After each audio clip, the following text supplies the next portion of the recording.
Okay, so have you seen those crazy AI-generated videos that are popping up all over the place? I mean, some of them are so realistic, it's kind of freaky. Oh, yeah, for sure. I know what you mean. It really makes you wonder, like, are these AIs actually starting to understand the world like we do in order to create these videos? Or is it all just some super clever trickery? Like, are they really smart or just good at faking it? Yeah, that's the million-dollar question, isn't it? And luckily, there's some brand new research that digs into exactly that. Ooh, tell me more. They've created this thing called the physics IQ benchmark. Physics IQ. Okay, that sounds kind of intense. It is. It's basically like a giant test. Hmm, They've designed to see if these video-generating AIs actually get the fundamental laws of physics. yeah. Like the rules that govern how the world I works. see. I see. So instead of just looking at whether a video looks pretty, they're actually testing whether the AI understands the physics behind what's happening on screen. Right. Exactly. It's about so much more than just visual realism. And from what I've seen in the paper, it's not just some theoretical physics either. It's stuff we see every day. Absolutely. Mm. Things like how liquids flow, how objects move and interact, even stuff like magnets and heat. Mhm. They're trying to see if the AI can actually anticipate what will happen next based on real-world physics. So, like, if you show it a video of a ball rolling off a table, can it predict that it will fall to the ground? That kind of thing. Exactly. And the researchers didn't hold back. They tested a whole bunch of the leading AI models like Sora, Runway, Gen 3, Pika 1.0, Lumiere, Stable Video Diffusion, Video Poet, the whole gang. Wow. So we're talking about the top dogs of AI video generation here. Absolutely, the cutting edge. So knowing all that, what did this physics IQ thing actually reveal? What was the big takeaway for you? Well, the big headline is that even though these models can create some crazy realistic videos, their actual understanding of basic physics is still pretty limited. Really? So we could be watching these videos thinking, wow, this is so real, but behind the scenes, the AI is breaking all the laws of physics. Kinda, yeah. And here's the even crazier part. How realistic a video looks doesn't necessarily tell us anything about whether the AI actually gets the physics of what it's showing. Wow, so you can have a video that looks totally believable, but is actually physically impossible. Exactly. Okay, so that's a bit mind-blowing. So if these AIs aren't learning physics from all the videos they're being fed, how are they even creating these realistic-looking things in the first place? Yeah, that's the big debate right now. Yeah. There are two main camps on this. One side says that just by trying to predict the next frame in a video, that's how a lot of these models learn. The AI is forced to learn something about the world. I guess that makes sense. If you have to constantly guess what will happen next, you kind of have to pick up on some of the patterns and rules, right? Exactly. The thinking is that to get those predictions right, the AI has to develop at least some understanding of how things move, how gravity works, how fluids behave, Hmm. all those basic physics concepts. So it's like how those language models can write realistic text because they've learned the patterns of language by predicting the next word. Exactly. Or even think about how our own brains are constantly predicting what we're going to see and feel next. It helps us navigate the world. So good prediction equals some level of understanding. That's interesting. Right. But then there's the other side of the argument. The skeptics who say, hold on a minute, just watching videos can't possibly be enough to truly understand physics. Okay, I'm listening. Why not? Hmm. Well, they bring up this idea of cause and effect. They say that watching videos is passive. The AI isn't interacting with the world. It's not experimenting and seeing what happens like a child learning through play. So it can't really tell the difference between things that just happen to occur together in a video and things that actually cause each other. So it might see a cup fall off a table and break, but not understand that gravity is the reason why. Exactly. It might just learn that those two events often happen one after the other without understanding the underlying cause. Got it. And they also mentioned something about embodiment. Right. So we as humans and all living things experience the world through our physical bodies. We can move around, interact with objects, and that gives us a very different understanding of physics than just passively observing videos. I see. So these AIs are kind of stuck in this digital world. They don't have that same connection to physical reality. Exactly. And the skeptics say that because of that, they might just be learning to create realistic-looking videos Mm. by memorizing tons of visual patterns and kind of replaying them without really grasping the physics behind it. So it's all smoke and mirrors. Well, it might not be that extreme.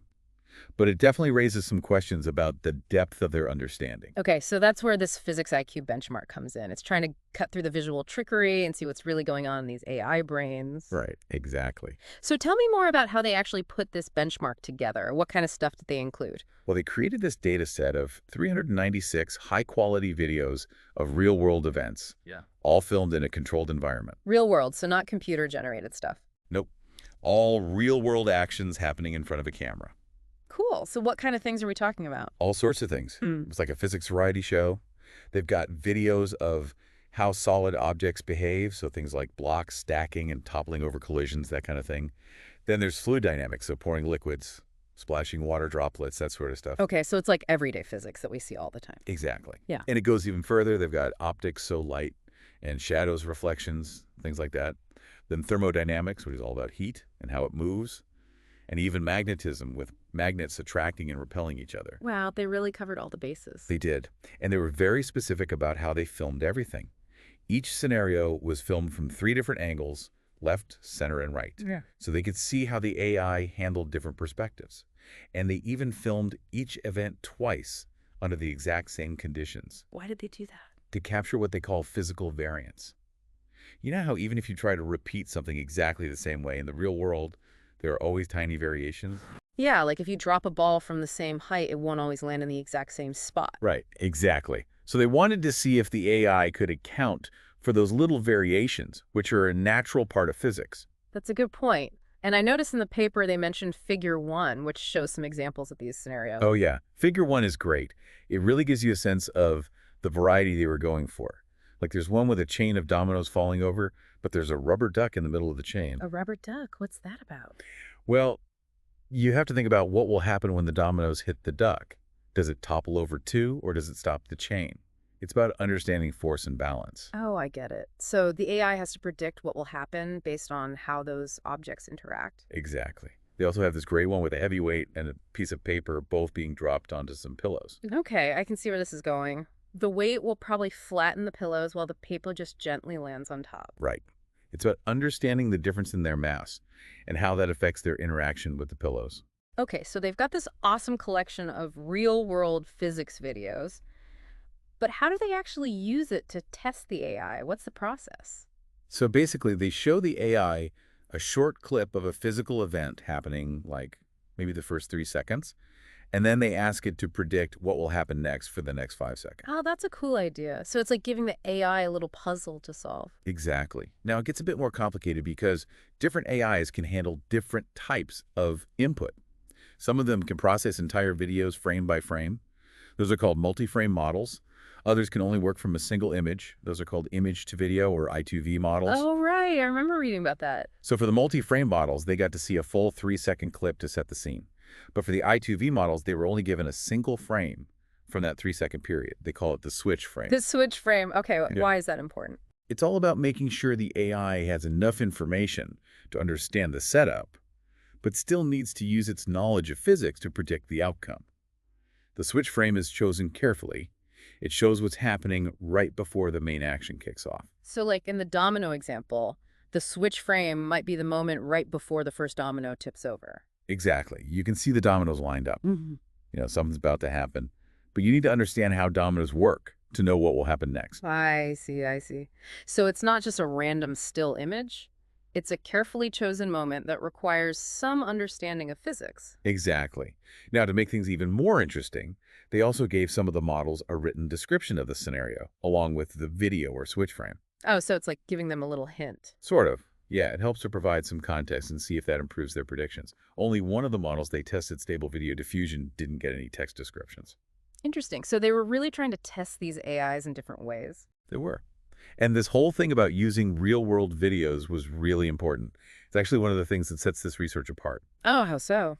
Well, a lot of previous attempts to test AI's understanding of physics used computer-generated data, you know, simulated environments and stuff. Yeah, I guess that makes sense. It's easier to control and you can create a lot of different scenarios. Right.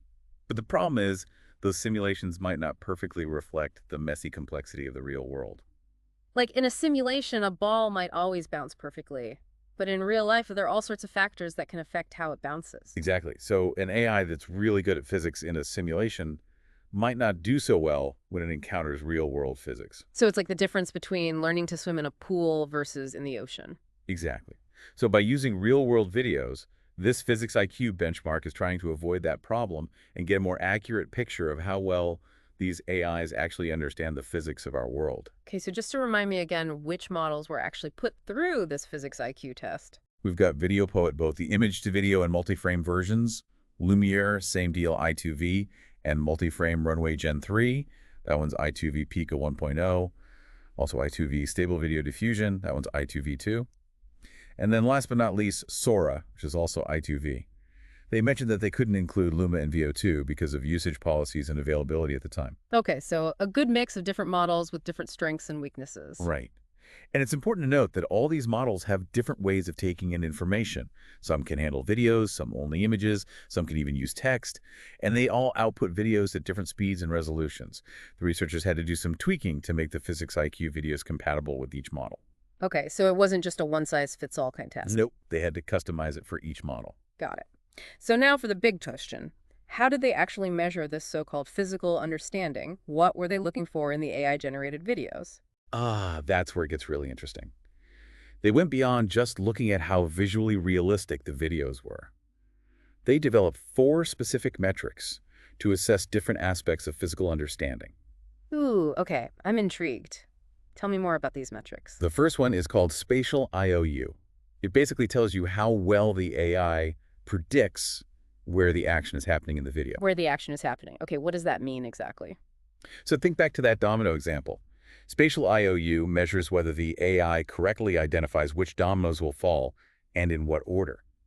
It compares the areas of movement in the AI's generated video to the areas of movement in the real video. So it's not just about whether the dominoes fall, but also about whether they fall in the right place at the right time. Exactly. And that's where the second metric comes in spatiotemporal IOU. Spatiotemporal IOU, that sounds even more complicated. It's not too bad. Basically, it adds the element of time to the equation. So it doesn't just look at where the action happens, Yeah. but also when it happens. I see. So a model might get the location of the falling dominoes right, but have them fall too early or too late. Exactly. And spatiotemporal IOU would pick up on that. So it's a more nuanced measure of how well the AI is capturing the physics of the event. Precisely. Then we have weighted spatial IOU, which is all about how much action is happening. How much action? What does that mean? So it takes into account the fact that some actions involve more movement than others. Like a pendulum swinging back and forth has a lot of repetitive movement in a small area, while a ball rolling across the floor has a single continuous movement over a larger area. I see. So it's not just about where the action is, but also about the intensity or frequency of the movement. Exactly. Weighted spatial IOU gives more weight to areas with more frequent motion. Got it. And then there's the last metric, MSE. What's that all about? MSE stands for mean squared error.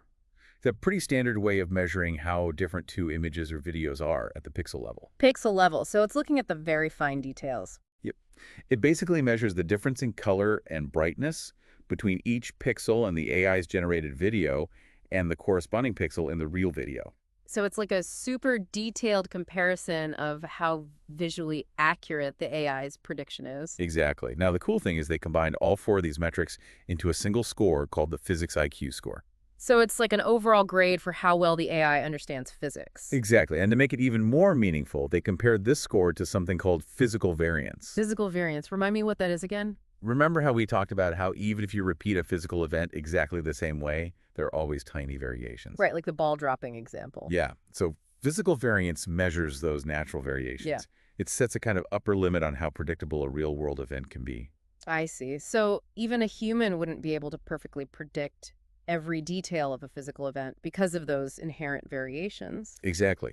So by comparing the AI's physics IQ score to the physical variance, they could see how close the AI was getting to that realistic upper limit of predictability. Okay, that makes sense. So drum roll, please. What did they find out? How well did these fancy AIs actually do on this physics IQ test? Well, the results were pretty eye-opening. The best model they tested was Video Poet in its multi-frame version. And even it only achieved a physics IQ score of about 29.5% of the physical variance baseline. 29.5%, so not even a third of the way there. Yeah. The researchers actually called it a massive gap, showing that even the most advanced AI models still have a long way to go in terms of understanding physics. Wow, that's surprising given how realistic some of those videos look. I know, right?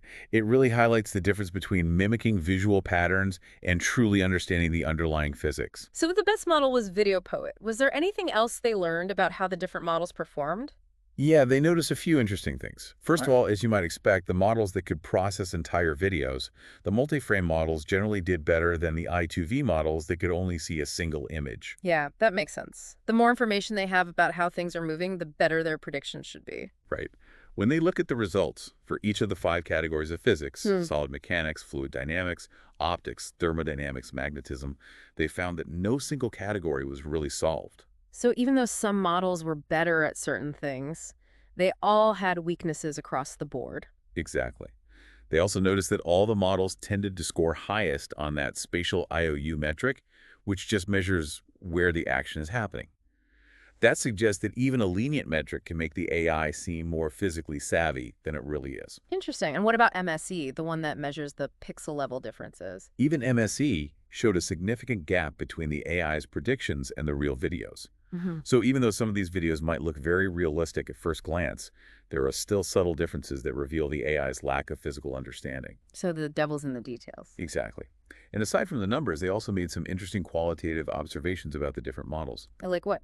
Well, they noticed that Sora, even though it often produced visually stunning videos, had a tendency to introduce unwanted camera movements. Unwanted camera movements. What do you mean? So remember how they filmed all the physics IQ videos with a static camera? Right, to keep things consistent. Yeah, well, for some reason, Sora would sometimes generate videos where the camera seemed to zoom in or pan around. Oh, wow. So even though it was supposed to be showing the event from a fixed perspective, it was adding its own camera movements. Yeah, which is kind of weird because that's not how the real world works. The camera doesn't just randomly decide to move on its own. Right, so it's like Sora was trying to be artistic or something. Maybe. But those extra camera movements actually hurt its scores on some of the metrics because it was deviating from the original conditions of the experiment. That's funny. So even though it was creating visually impressive videos, it wasn't necessarily following the rules of the game. Exactly. They also highlighted some specific examples of where the models succeeded and failed for certain types of physics. Like Video Poet was pretty good at simulating paint being smeared on glass. Okay, that sounds pretty realistic. Yeah, but then it struggled with something as simple as a ball falling into a crate. It couldn't quite get the physics of that interaction, right? Interesting. So even something that seems straightforward to us can be tricky for these AIs. Absolutely. And Runway Gen 3 did a good job of simulating red liquid being poured onto a rubber duck. But it completely failed when it came to showing a knife cutting a tangerine. A tangerine, what happened there? You just couldn't get the mechanics of the cutting right. The way the knife interacted with the fruit was all wrong. Wow, so even though these models are really good at mimicking certain visual patterns, they're still missing some fundamental understanding of how objects interact in the real world. Exactly. Okay, so we know physical understanding is still a work in progress, but what about visual realism? These models are famous for creating super realistic videos. How did they measure that, and how did it compare to the physics IQ scores?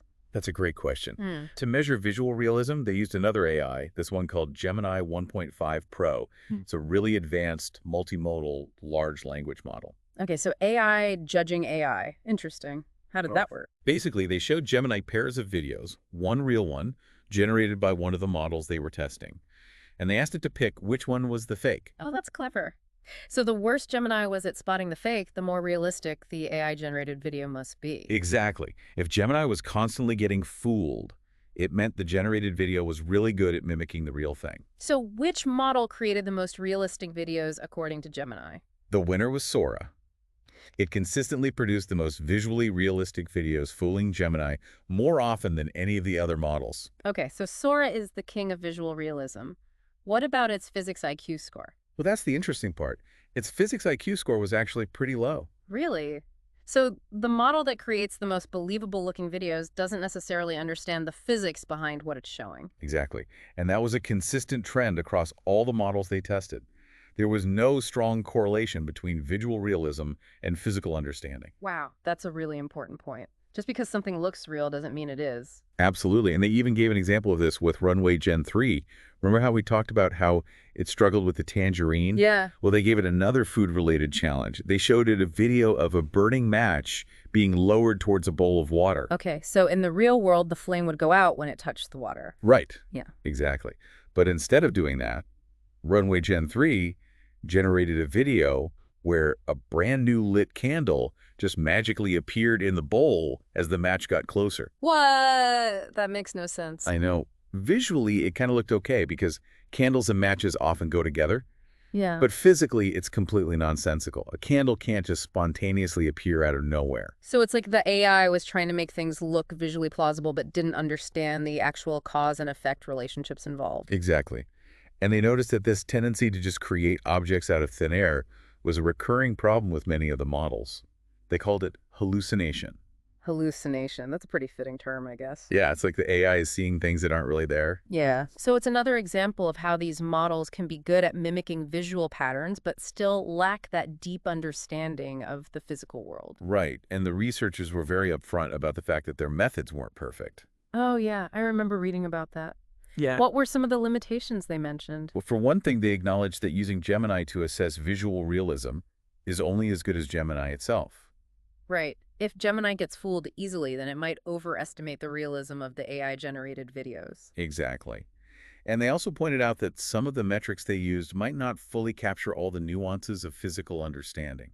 For example, spatial IOU only tells you where the action is happening, but it doesn't tell you if the timing or the amount of movement is correct. Right, like stable video diffusion sometimes generated videos with really weird, unexpected things happening, but it still got a decent spatial IOU score just because some movement was happening in roughly the right area. Yeah, and Runway Gen 3 had good spatial consistency, but its temporal consistency was all over the place, meaning it could get the location of movement right, but the timing was off and off. So it's like the AI knows where things should be moving, but not when they should be moving. Exactly, and they even suggested that their physics IQ metrics might be a bit too harsh in some cases. Like they penalize things like hallucinated objects and unwanted camera movements, even if other parts of the video show good physical understanding. So it's like they're getting punished for being too creative. Kind of. Hmm. But overall, I think they did a great job of designing a challenging benchmark that really pushes the boundaries of what we can measure in terms of AI's understanding of physics. Yeah, I agree. It's a really important step forward. And it sounds like there's still a lot more research to be done in this area. Oh, absolutely. This is just the beginning. We're still in the early stages of figuring out how to teach AI to truly understand the world the way we do. So as we wrap up this deep dive, what's the main message you want our listeners to take away from all of this? The key takeaway is that even though AI video generation has made incredible progress, the models we have today still lack a fundamental understanding of physics. And that's something we need to address if we want to create truly intelligent AI systems. And it really gets back to that big question, doesn't it? Can true understanding emerge just from passively observing data like videos? Or is some kind of active interaction with the world essential for learning? Exactly. And this research really highlights those fundamental questions about the nature of intelligence and learning. It's a topic that philosophers and scientists have been debating for centuries. And now we're seeing those same questions play out in the world of AI. It's like AI is forcing us to re-examine what it means to understand something. I think that's a great way to put it. And this study leaves us with some big open questions like, can we bridge this gap in physical understanding just by scaling up these current models and feeding them more data? Or do we need completely new approaches that allow AI to interact with and learn from the world in a more embodied way? It's a fascinating debate. And it's really cool that the researchers have made the physics IQ benchmark publicly available. Oh yeah, that's huge. It means other researchers can use it to test their own models and track progress in this area. It's going to be really exciting to see what new discoveries come out of this. Absolutely. So as we leave our listeners today, here's a final thought to ponder. If future AI models do get much better at understanding physics just by watching videos, does that imply that our own reality is just one of many possible ways things could unfold from the model's perspective? Whoa, that's deep. It makes you wonder if these AIs are developing their own kind of internal model of physics that might be different from our own. Right. And if so, what does that tell us about the nature of reality itself? It's a question that could keep us up all night. For sure. It's a reminder that AI isn't just about building cool tools. It's about exploring some of the deepest questions about the universe and our place in it. Well said. Thanks for joining us for this mind-bending deep dive into the world of AI and physics. Thanks for having me. This was a blast. Until next time, keep those brains buzzing.